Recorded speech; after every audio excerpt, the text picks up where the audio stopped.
आडवाणी जी ने अपनी किताब में लिखा था, उन्होंने एक किताब लिखी थी और किताब में लिखा था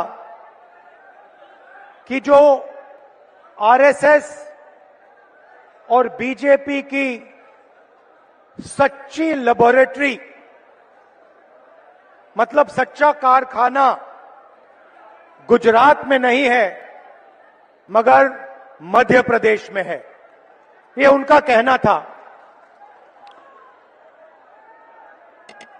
तो जब मैं इस भाषण की तैयारी कर रहा था तो मैंने सोचा, आडवाणी जी ने कहा था कि मध्य प्रदेश उनकी लेबोरेटरी है, उनका कारखाना है, तो चलो देखते हैं आरएसएस और बीजेपी की लेबोरेटरी में, कारखाने में ये क्या क्या काम कर रहे हैं। दो तीन उदाहरण आपको देना चाहता हूं। बीजेपी की लेबोरेटरी में मरे हुए लोगों का इलाज किया जाता है और उनका पैसा चोरी किया जाता है। हिंदुस्तान के किसी और प्रदेश में मरे हुए लोगों का इलाज नहीं होता है, मध्य प्रदेश में मरे हुए लोगों का इलाज होता है और पैसा चोरी किया जाता है।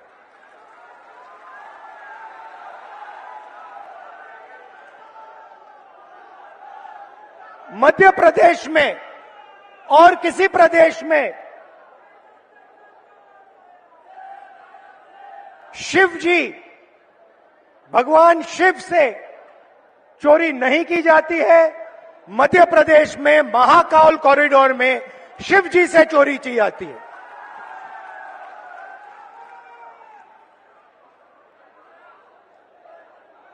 बच्चों के जो स्कूल यूनिफॉर्म होती है, उनका मिड डे मील का भोजन का पैसा होता है, वो बीजेपी लेबोरेटरी में उनसे चोरी की जाती है। मध्य प्रदेश के भविष्य से, छोटे छोटे बच्चों से चोरी की जाती है। व्यापम में 1 करोड़ युवाओं के भविष्य को बर्बाद किया जाता है, 40 लोगों की हत्या हो जाती है, एमबीबीएस की सीट बिक जाती है और पटवारी बनने के लिए 15 लाख रुपए की रिश्वत देनी पड़ती है। मगर ये लोग वहां नहीं रुकते। बीजेपी की लेबोरेटरी में 18 साल में 18,000 किसानों ने आत्महत्या की है।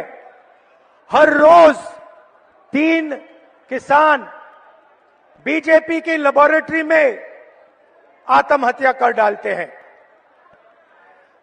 मंदसौर में बीजेपी की लेबोरेटरी में को गोली मारी जाती है, पे 18% और पेस्टिसाइड पे 12% जीएसटी लग जाती है। ठहरिए, बीजेपी की लेबोरेटरी में हर रोज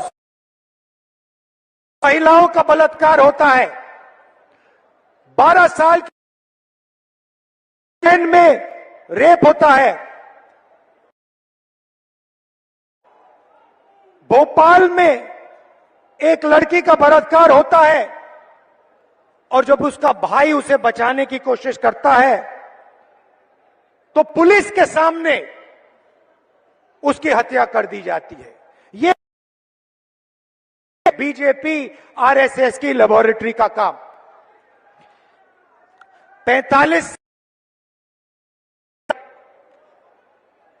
सिलेंडर 11, और जहां भी देखो वहां पे प्राइवेटाइजेशन और कॉन्ट्रैक्टलाइजेशन किया जा रहा है। ये काम बीजेपी की लेबोरेटरी में आपके सामने किया जाता है। बीजेपी के लेबोरेटरी में आदिवासी जिला है, बीजेपी के नेता आदिवासियों के ऊपर पेशाब करते हैं।